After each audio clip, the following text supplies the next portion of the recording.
My name is Christian Barrett. For the past 2 years, I've put out monthly episodes of a video podcast called Creaky Footsteps, a casual tour of various supposedly haunted houses in my general geographical area, the eastern part of South Carolina. It's consisted of little more than me shooting some footage of an abandoned house somewhere and narrating it with text based on dubious local legends, some of which I must admit I created myself to bolster my content. I began to get more and more subscribers over the course of the podcast, though I was never more than a one-man operation. For the second anniversary episode, I decided to do something a little more ambitious. Last Friday night, I got off work at my small IT company in Charleston, and after grabbing a quick dinner, I started driving north, and in 90 minutes I'd crossed the state line. In another 2 hours, I'd entered a part of North Carolina I'd never been to, and was wholly unfamiliar with. My destination was the town of Lenoir, on Onslow Bay. The town was considered the shame of Pamlico County, if not the state itself. It was a suffering backwater, connected to civilization only by rural Route 78, called Loon's Neck Road. Once, long ago, it had received cargo boats at its rundown docks, but that had stopped in the 70s.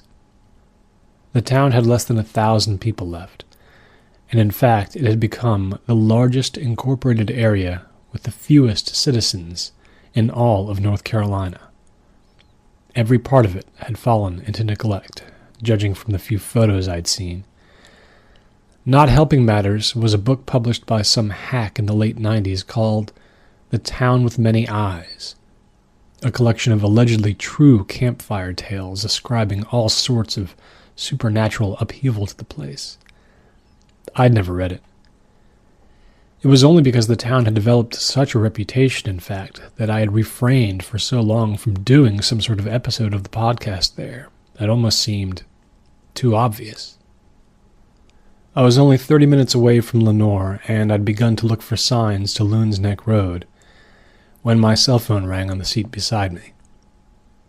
When I said hello, I was greeted by a voice I didn't recognize. A man introduced himself as Piero Corso, an historian. He said he didn't know me, but he'd heard I put out a show about haunted places, and he'd seen on my website that my next episode, to be released in 2 days, was going to be about Lenoir. I confirmed this information, a little confused about how this person had gotten my phone number, but it didn't occur to me just then to ask. This man, Piero Corso, spoke to me very plainly and directly, in a flat and entirely unemotional voice. He asked me to please not go to Lenoir, not at all, for it could be very dangerous to me. His tone was so serious I almost laughed. It was so disorienting.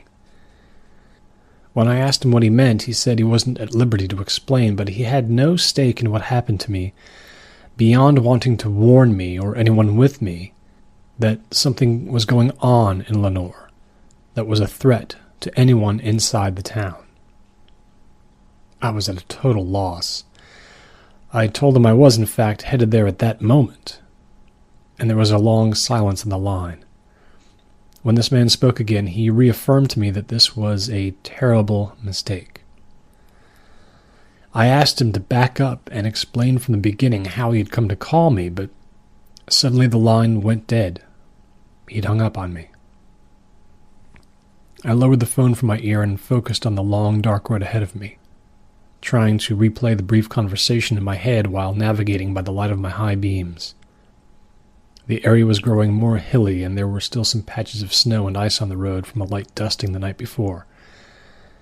At last I felt I had to simply slow down to about 30 miles per hour just to process everything more easily. There had been a certain familiarity to Corso's name, and something about the way he spoke. If he was a nutcase, he was completely convincing. I wish there had been some inkling of hysteria in his voice, but there had been none.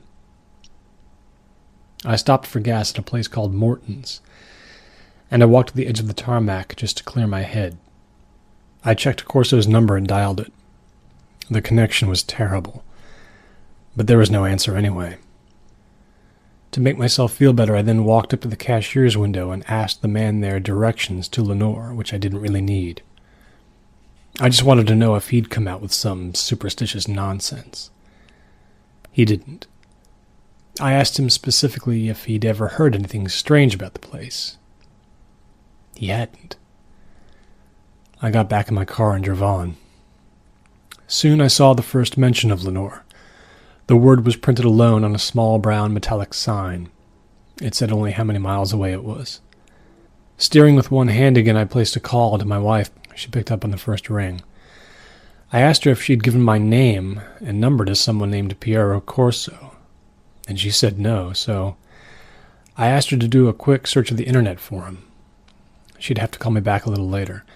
She was visiting relatives in New York, and when I told her where I was headed, she surprised me by telling me she was worried. She'd read some things about Lenore in the past and wasn't crazy about the idea of me going there alone at night with a video camera. I told her I'd be fine. I was on Loon's Neck Road in 20 more minutes.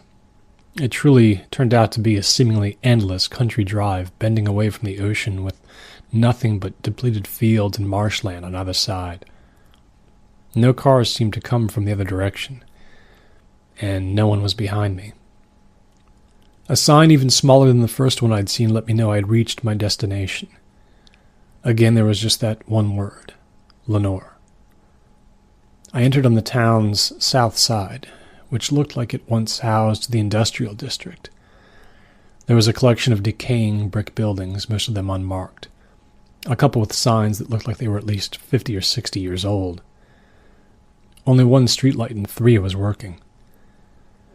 Not having any specific map of the town, I cruised slowly east toward Onslow Bay, which I reached in about 5 minutes. Beyond 2 or 3 abandoned hotels, more like flop houses by the look of them, and a series of dark warehouses, there was a port. 2 piers jutted out into a narrow part of the bay. There were no boats in sight. I couldn't tell if a single one had been here recently. It certainly didn't look like it. I bypassed Lenore's main street, which was the usual collection of shuttered shops, and got into more of the residential part of town. I went past something called W. Williams Elementary School, and there was a stretch of cheap row houses that went on for more than a mile. I started to worry that I hadn't planned enough and that the building I was looking for would take me forever to find. But I looked across it soon enough. Off Tower View Road there was Mason, and that dead-ended at St. Anesia's Church. This place was the main reason I'd come to Lenore. I parked on the side of the road in my choice of spots, since there was nothing near the church but an empty field and some cracked tennis courts surrounded by a chain-link fence. I took my video camera and my heavy-duty flashlight and got out of the car into the cold.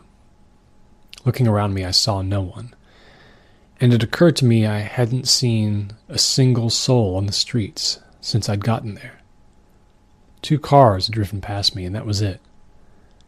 This was on a Friday night at a little past 11:30. The church was dark, not a single light visible from outside it, but that was expected, since the place had been shut down years before.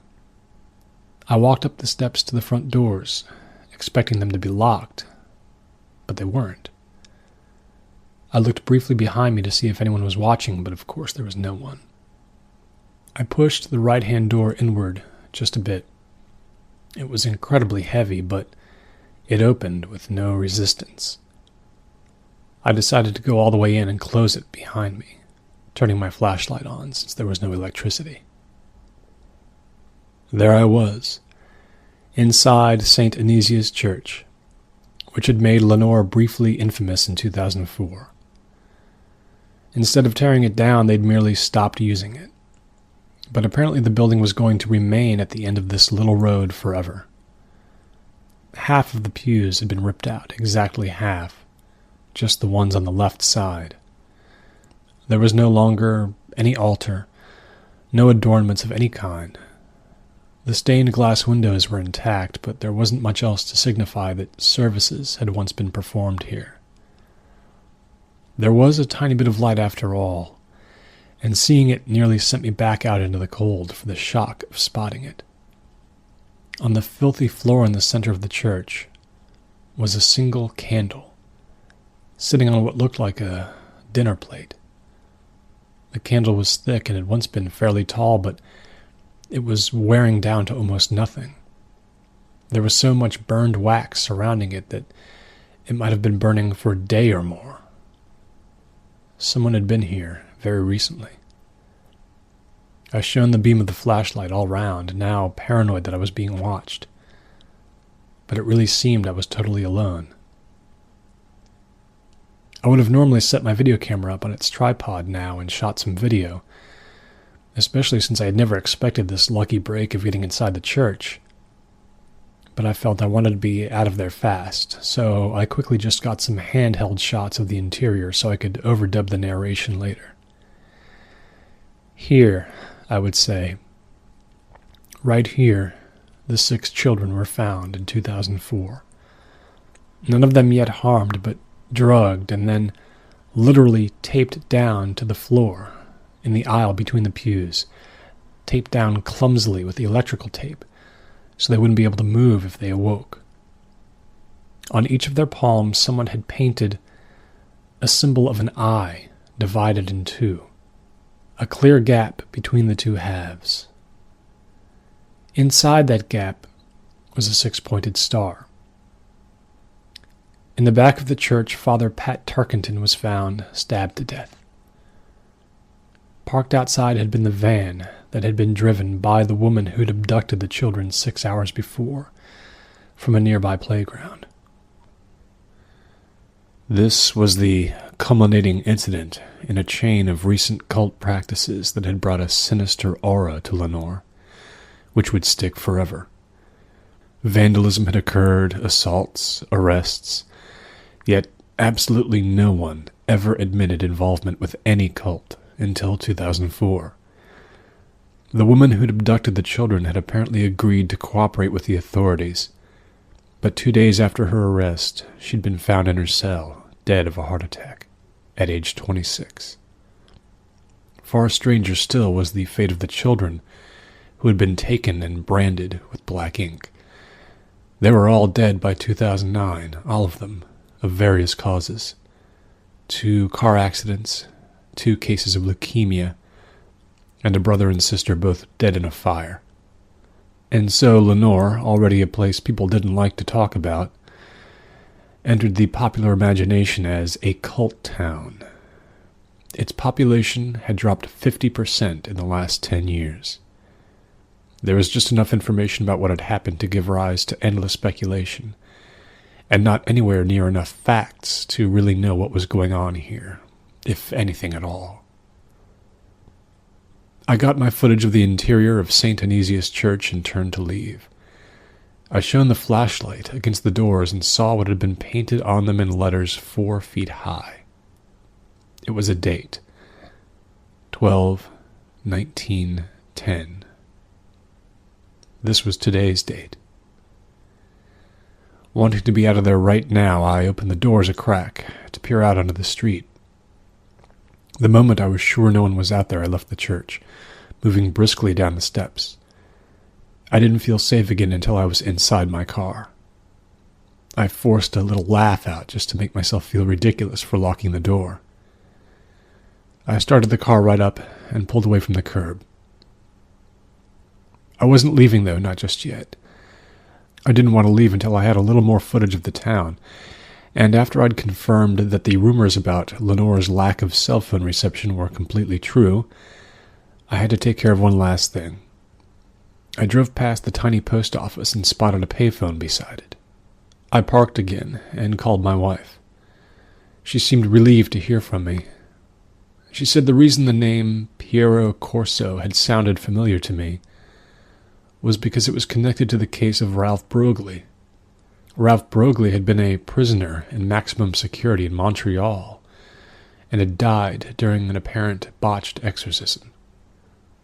Piero Corso, who is now a wanted man in Canada, had been the name of the man who'd hired the pair of exorcists who'd accidentally or otherwise drowned Broglie in an empty part of the prison after they'd been smuggled into the building somehow.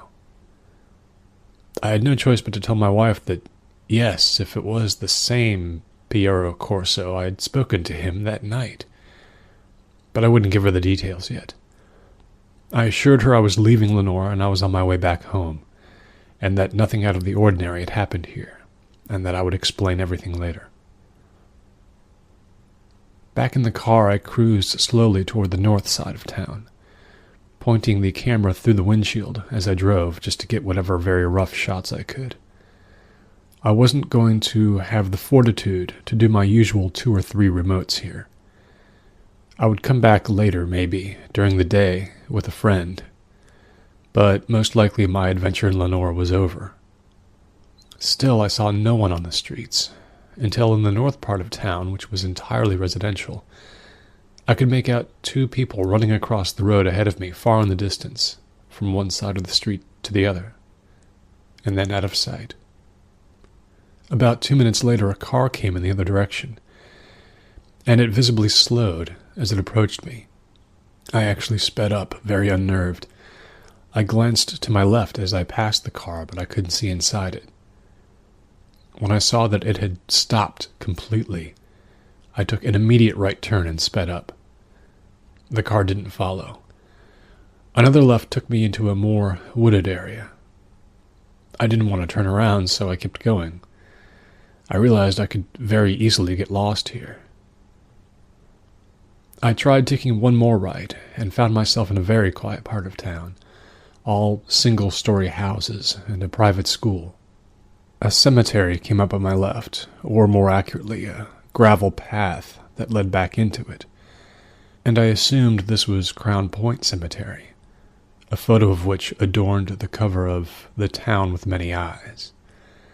It was the one story in the book I was familiar with, having read it on some website.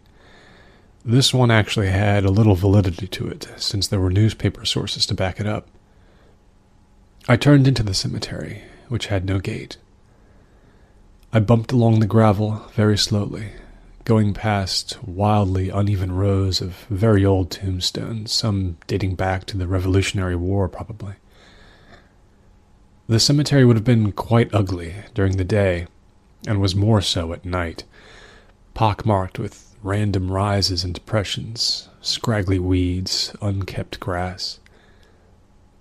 The path went back about a quarter of a mile, and stopped abruptly. The tombstone I wanted to look at was reportedly taller than all the others. Otherwise I never would have found it. It was set about 20 feet off the path. There was nothing remarkable about its design, only its inscription, supposedly. I stopped the car in the middle of the path, killed the headlights, grabbed my flashlight and the camera again, and got out. I felt confident no one was around. The tombstone belonged to a man named Curtis Palliser, the man who had founded Lenore. As soon as the beam of my flashlight fell across the front of the stone, I saw that in this one case, legend was actually truth. I read the inscription twice before I took some shots of it for the episode. Keeping in mind that Palliser had been an importer of impeccable reputation during his life, with not a single whisper of any wrongdoing, this is what that inscription read: God pity his soul, and forgive him for his wretched deeds, and let men be watchful that he does not stir from his slumber beside the beast. Born 1780, died 1867. That was it. Palliser's original tombstone had been secretly replaced by persons unknown sometime in the 7th winter after his death. And for some reason, this one had stayed. Since then, no one had ever uncovered a single plausible story from the past to bring shame to his name, not one. Yet there was the inscription, and no protest enough from anyone to remove it. Back inside the car, I tried to find a weather report, but every station seemed to be speaking from under a blanket of static, and I gave up. I snaked down a road where more working-class houses stood. There was one whose front door was wide open, leading into total darkness, and one where a Doberman Pinscher stalked across the lawn slowly, tracking my car until I was out of sight. I turned onto Kingman Street. My headlights picked out something in the road up ahead. It was a body. I pulled over and left the engine running and ran out. I knew the man was dead already. The trail of dark blood that ran from him flowed all the way to the side of the road. He was face down on the pavement. I turned him over and saw that he had been stabbed at least a dozen times. He was about 50 years old, his eyes open and staring. Kingman was an unusually dark road. Houses were on each side. I let the man go and ran toward the first one I saw. There was a single light on inside, a feeble one. So I knocked on the door several times, trying not to make it too forceful lest I scare the people in there. There was no answer, and the windows on the lower floor were just too high for me to see into. I left that house and ran across a driveway to the next one. There didn't seem to be much life in there either, but I had to try. Again, though, there was no answer to my constant knocking. The fact that there were 2 cars in the driveway told me there must be someone home. So I moved to my left and raised myself on my toes to see into the living room. What I saw there sent me around to the back of the house in a frantic attempt to find some way in. I climbed over a short chain-link fence and crossed a small back lawn to a large porch, where a grill sat uncovered. The back door was ajar. Without thinking, I went right in. I found myself in the kitchen of this house. There were lights on in here. I saw dishes in the sink. Beyond that was the living room and another body. It was a woman sitting in a rocking chair. On the TV set in the corner, a DVD menu for a documentary about the Civil War played on and on.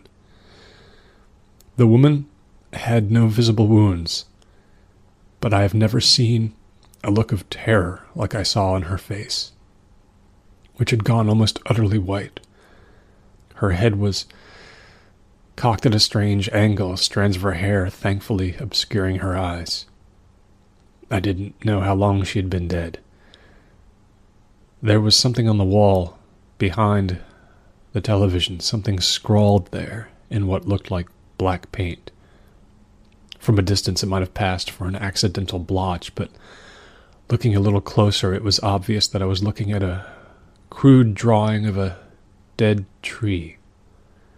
It was meant to be little more than a silhouette. It stretched from about chest level almost all the way to the ceiling. That was it, nothing more. I looked for a phone there only briefly. When I didn't see one in the living room or the kitchen, I ran out the back door again, frightened of spending a single moment more in that house. But outside was no better, for the feeling of being watched was constant now. I tore across the backyard, nearly snapping my foot when it came to rest on the edge of a rabbit hole. I climbed over the rear section of chain-link fence onto the next property. There were more lights on in the house now in front of me than any other I had seen. There was no back porch, just a back door, and I turned the knob before even knocking. It was open. Just like the house across the way, the kitchen was the first room you entered. Everything seemed very neat and clean. I called out for someone, but there was no response. The contents of the living room suggested someone here was moving in or out soon, lots of things in crates and boxes. The television set was dark. I called out again. No answer. The sense that something was horribly wrong here as well sunk into me quickly. almost a physical sensation in my chest and my lungs. I went to the staircase in the corner of the room. It was unlit. I found the courage to start up the stairs, but I couldn't bring myself to call out any longer. It scared me too much to make any sound at all. Even my quiet footsteps on the stairs as I climbed them was too much. I stopped going up when I saw a very small streak of paint, black paint, that had smudged a corner of the wall at the staircase's blind turn. Sensing how dark it was up there, I turned on my flashlight. And then I just stood on the third step with my back to the wall, trying to control my breathing for a full minute. There was no way I could go up the rest of those stairs. But it was at about that point that I became someone different, someone almost unrecognizable to myself. Some bizarre, primal need to see what was up there took over despite all my common sense. It was almost an out-of-body experience. The belief that I was so close to death, my own death, actually pushed me closer towards it. I turned the blind corner and there were 6 more steps ahead of me. I had to use the flashlight now to see. The beam shone up into the hallway above, and before I even took one more step, it caught a bare human foot just beyond the top one. The rest of the body was hidden from view behind the near wall.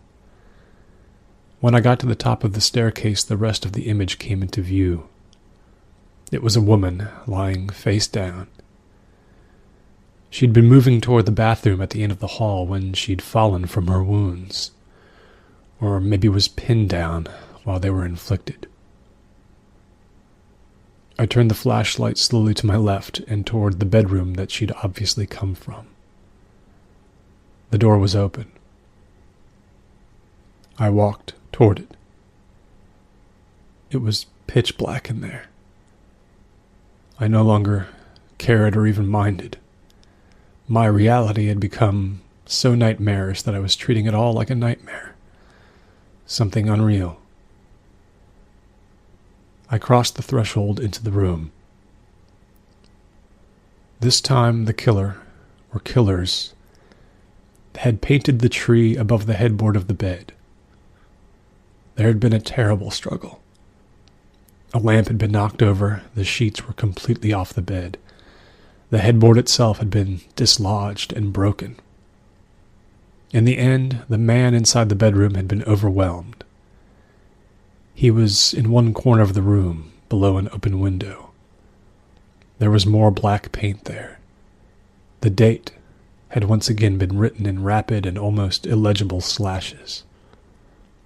Through the window I could see the upper windows of the house beside this one.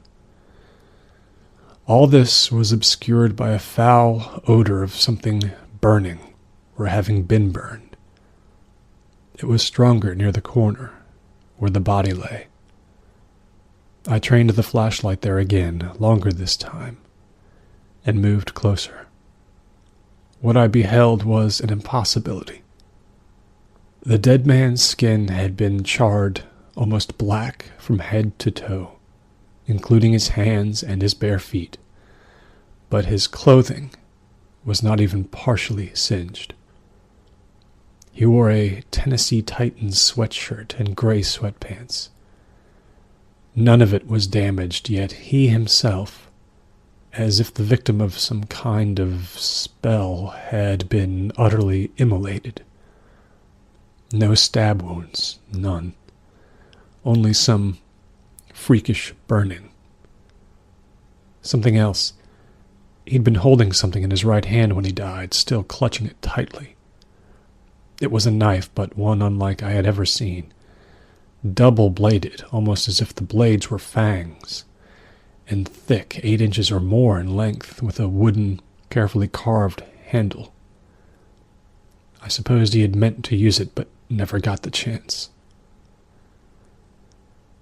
I did not even run out of the house. I went down the stairs with one more glance at the dead woman and walked out the front door as if I lived there.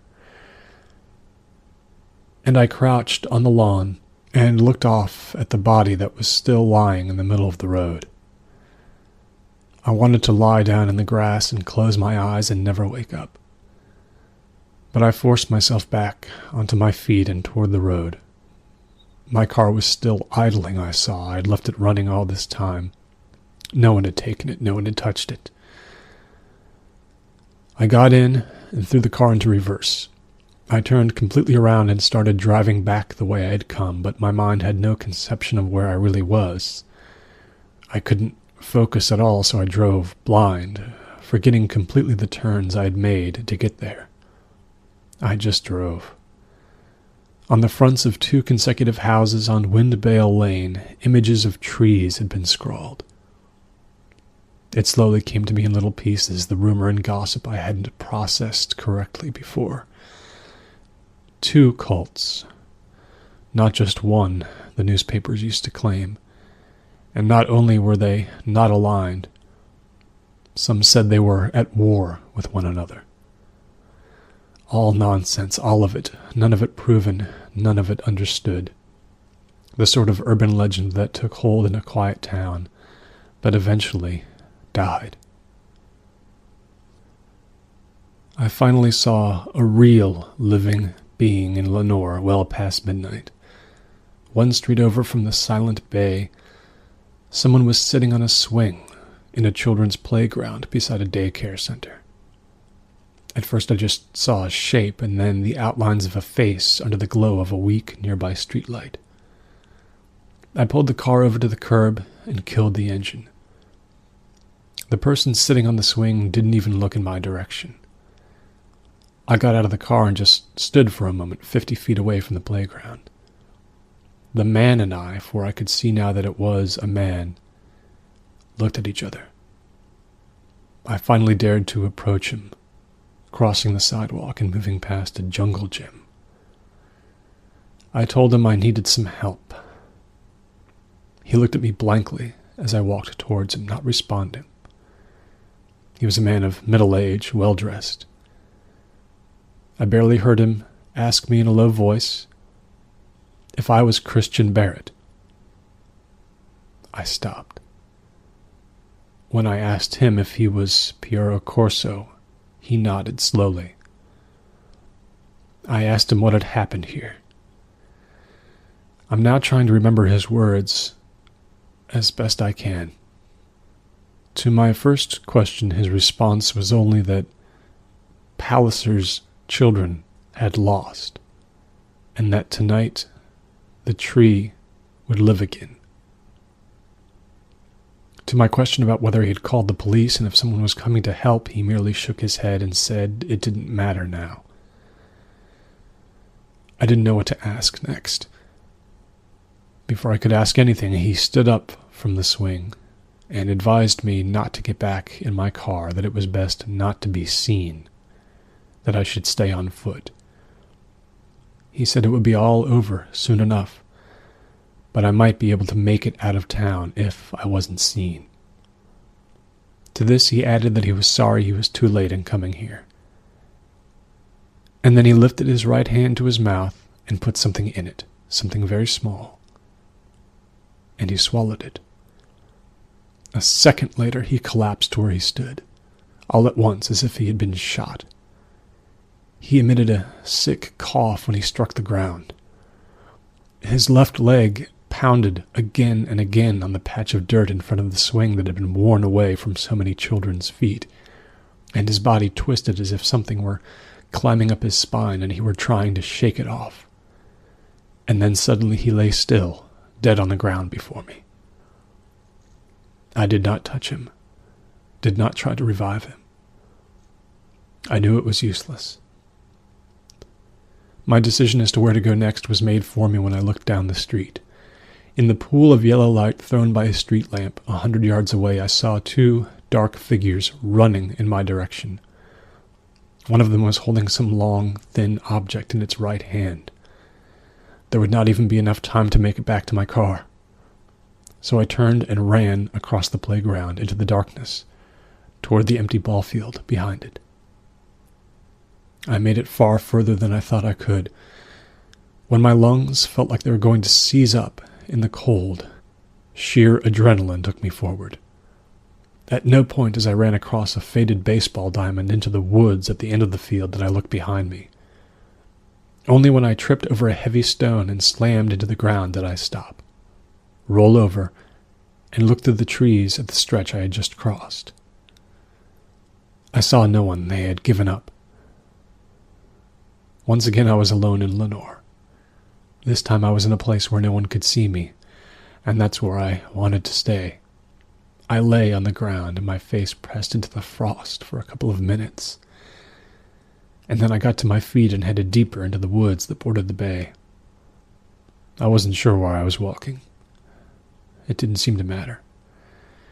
It was just enough to be off the streets, out of sight. My mind was working well enough to check my cell phone once again in the futile hope that I'd get a signal. Again, there was nothing. I didn't have my flashlight with me, and the woods were thick even in the middle of winter. I stumbled forward, trying to keep my mind a blank. My night vision brought everything more and more into focus. The stars were perfectly clear above me. They shone enough light that I could make little things out. Initials carved onto a fallen log, an empty soda bottle lying beside a stick shaped like a W. These were the things around me when there came a sound which stopped me. The wind had just risen unexpectedly, colder than ever, when I heard a low moaning that seemed to be coming from ahead and behind. This moaning became something more within seconds. It was as if the earth itself was in pain. It rose, and I looked all around me desperately. Another layer of sound emerged, something I have to describe as a voice, because there's no other way to describe it. Low, angry, and bellowing, one unending cry of rage. It got so loud I had to put my hands over my ears, and I cried out.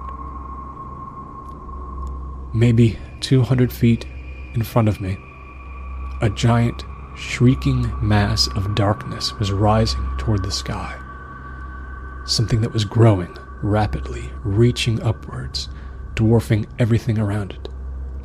It was a tree, 10 times wider than any other in the woods, and sprouting 1,000, 5,000 branches, sprung up from nothing. As I stood there, screaming, the sound of its rage crushing whatever I could summon, the tree began to shake as it grew and grew, those long branches waving and cracking violently. I remember a bright star suddenly disappearing as the tree's upper reaches blocked it, so high now that within a minute it would scrape the clouds. I felt blood come out of my ears and trickle down each cheek as my eardrums burst. The monster's branches lashed out, and I saw several of them snap off with the force of its deafening quaking, falling to the ground below like people hurling themselves off a high ledge to their deaths. The unearthly roar must have traveled for miles. I felt it seize my spine, and I collapsed to the ground, certain I would be dead in a moment. The tree began to bend to the left and right as if it were trying to rip itself free of the ground. I saw a branch the height of a low airplane begin to descend toward me, finally striking the trees that protected me and snapping in a dozen pieces before falling out of sight. Then, only about 50 feet off the ground, the most awful sight of all. Clinging to the tree that wrenched itself in all directions as if buffeted by a windstorm were human-like creatures that proved to be actual humans, naked and streaked in filth. They were attempting to slither down the tree towards the ground. They were all over the tree, climbing downwards in fits and starts as they could manage, reaching out and grasping the bark with pale hands, adhered to the trunk somehow. Even so, among the dozens of bestial humans born from the tree, I saw 3 or 4 of them flung off, losing their grip and falling into the darkness. One fell from a height so vast it appeared in the sky, tumbling downwards as if from nowhere. I was on my knees, my hands clawing my face, my lungs stripped from shrieking, when everything went mercifully black. The last thing I felt was a single leaf blown by the wind, striking the